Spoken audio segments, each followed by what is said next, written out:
My name is Guo Chin Lee. I'm a hip and knee replacement surgeon. I see adult patients from age 18 to 99. I treat patients with hip and knee joint arthritis, cartilage disorders, and deformities.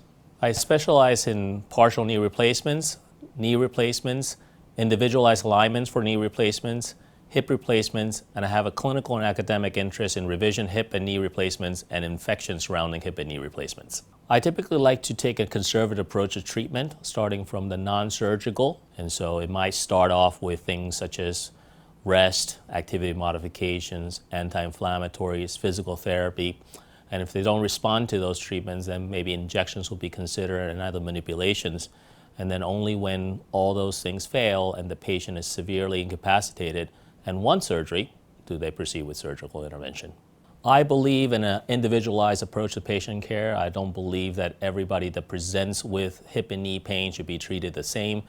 Oftentimes, it's a partnership that is developed between a physician and the patient in developing the treatment plan that makes sense for the patient and medically sound at the time. I think there's a lot of people that do good surgery, but for certain procedures, there are situations where experience matters. Things like partial knee replacement surgery, the management of revision surgeries, the treatment of infections. There's clear data that shows that the more an institution or the more a person does, the more proficient they become at doing these type of procedures.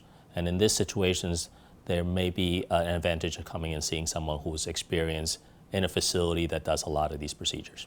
Seeing someone who came in a wheelchair and then subsequently came in walking into your office after your surgery is highly rewarding and highly satisfying. More often than not, most patients do very well, and we develop lifelong bonds as a result of these procedures.